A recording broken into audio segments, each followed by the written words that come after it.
অপরদিকে 21শে ফেব্রুয়ারি একদিকে মাতৃভাষা মর্যাদা প্রতিষ্ঠার সংগ্রাম এবং একই সাথে এটি ছিল জালেমের বিরুদ্ধে নিজেদের অধিকার প্রতিষ্ঠার আন্দোলন। সুতরাং ফেব্রুয়ারি মানেই আত্মপরিচয় উপলব্ধির মাস। আজকের এই মহতী অনুষ্ঠানে এমন কিছু কৃতিমান ব্যক্তিত্ব উপস্থিত হয়েছেন যারা শিক্ষা, সংস্কৃতি, শিল্পকলার বিভিন্ন শাখায় অবদান রেখে নিজ গুণে সমাদৃত হয়েছেন। আমি অনুষ্ঠানের শুরুতেই এই কৃতিমানদের জানাই আন্তরিক অভিনন্দন। রাজনীতিবিদগণ রাষ্ট্র পরিচালনার দায়িত্বে থাকলেও একজন রাজনৈতিক কর্মী হিসাবে আমি বিশ্বাস করি জ্ঞানী গুণীজন দিক নির্দেশনার ভূমিকা পালন করে থাকেন।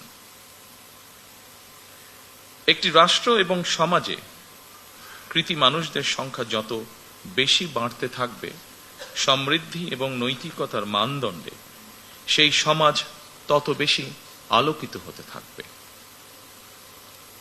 সুতরাং রাষ্ট্র তার নিজের প্রয়োজনে জ্ঞানী গুণী মানুষদের সম্মানিত করে। সম্মানিত সকল উপস্থিতিবৃন্দ, সুধীবৃন্দ, এই উপলব্ধি থেকেই স্বাধীনতার ঘোষক শহীদ প্রেসিডেন্ট জিয়াউর রহমান স্বাধীন বাংলাদেশে প্রথমবারের মতন 21শে পদক প্রবর্তন করেছিলেন।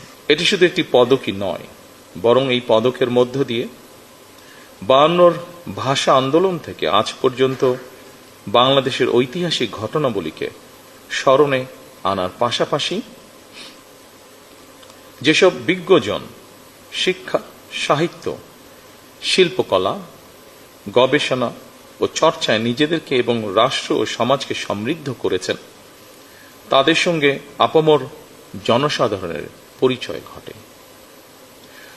শুরুতেই 3টি বিষয় পুরস্কার প্রদানের মাধ্যমে 1976 সালে রাষ্ট্রীয় সম্মাননা পুরস্কার 21শে পদকের যাত্রা শুরু হলেও বর্তমানে ভাষা আন্দোলন, মুক্তিযুদ্ধ, শিক্ষা, গবেষণা, শিল্পকলা, বিজ্ঞান ও প্রযুক্তি সহ সম্ভবত কমপক্ষে 12টি ক্ষেত্রে বিশেষ অবদানের জন্য এই সম্মাননা দেওয়া হচ্ছে। এটি নিঃসন্দেহে একটি ইতিবাচক অর্জন। জ্ঞান, বিজ্ঞান কিংবা সাহিত্য চর্চার ধারা আরো শানিত এবং বিকশিত হোক, এই প্রত্যাশা করছি আমরা সকলে। শিক্ষা, গবেষণা এবং শিল্প সাহিত্যের চর্চাকে আরো বেগবান করতে রাষ্ট্র এবং সরকার তার দায়িত্ব অবশ্যই পালন করবে। আমি বিশ্বাস করি শিক্ষা, গবেষণা এবং শিল্প সাহিত্য চর্চাকে রাজনীতিকরণ করা কখনোই সভ্য সমাজের পরিচায়ক নয়। শিক্ষা, সাহিত্য, শিল্পকলা, বিজ্ঞান ও প্রযুক্তি অর্থাৎ জ্ঞান বিজ্ঞানে সব শাখায় যাতে দেশ এগিয়ে যেতে পারে, নৈতিক মানসম্পন্ন তেমন একটি উদার গণতান্ত্রিক রাষ্ট্র ব্যবস্থা প্রতিষ্ঠার লক্ষ্যে বর্তমান গণতান্ত্রিক সরকার অবশ্যই কাজ করবে। আমাদের এই যাত্রায় দেশের বিজ্ঞজনদের দিক নির্দেশনা অবশ্যই প্রত্যাশিত। সম্মানিত সুধীবৃন্দ, আমাদের জাতীয় ইতিহাসে ফেব্রুয়ারি মাসের গুরুত্ব অপরিসীম, আর 21শে ফেব্রুয়ারি আমাদের আত্মপরিচয়ের স্মারক। বলা যায় আমাদের সংস্কৃতি চেতনার প্রাণ প্রবাহ 21শে ফেব্রুয়ারি। অপরদিকে 21শে ফেব্রুয়ারি একদিকে মাতৃভাষা মর্যাদা প্রতিষ্ঠার সংগ্রাম এবং একই সাথে এটি ছিল জালেমের বিরুদ্ধে নিজেদের অধিকার প্রতিষ্ঠার আন্দোলন। সুতরাং ফেব্রুয়ারি মানেই আত্মপরিচয় উপলব্ধির মাস, আমাদের শেকড় সন্ধানী মাস। প্রতি বছরের মতন এবছর আমরা দেশের জ্ঞানী গুণী কবি, সাহিত্যিক, শিল্পী, ভাষা সংগ্রামীকে 21শে পদকে ভূষিত করেছি। জ্ঞানী গুণীদের কর্ম এবং কর্মময় জীবনের সঙ্গে আপামর জনগণের পরিচয় করিয়ে দেওয়া রাষ্ট্রের অন্যতম দায়িত্ব। প্রিয় সুধীবৃন্দ, 21 আমাদের অবিনাশী চেতনা, সহাধিকার অর্জনের বীজ মন্ত্র। এবার আমরা ভাষা আন্দোলনের ৭৪ বছর অতিক্রম করে ৭৫ বছরে পদার্পণ করছি।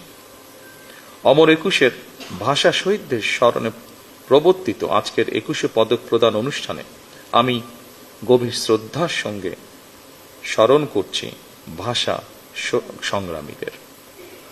আল্লাহ তাদের মৃত্যুকে শহীদি মৃত্যু হিসাবে কবুল করুন। আজ যারা ২১শে পদকে ভূষিত হলেন, আপনাদের সবাইকে জানাই আন্তরিক অভিনন্দন এবং শুভেচ্ছা।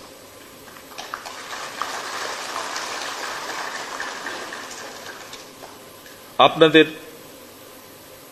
সৃজন মুখর জীবন আরো দীর্ঘ হোক, কল্যাণময় হোক, আল্লাহর দরবারে সেই প্রার্থনা করছি। বাংলা ভাষা ও সাহিত্য নিশ্চয়ই একদিন বিশ্ব সাহিত্যের জগতে আলো ছড়াবে, এমন গর্বিত দিনের প্রত্যাশা করে আমি আমার বক্তব্য শেষ করছি। আল্লাহ হাফেজ। বাংলাদেশ।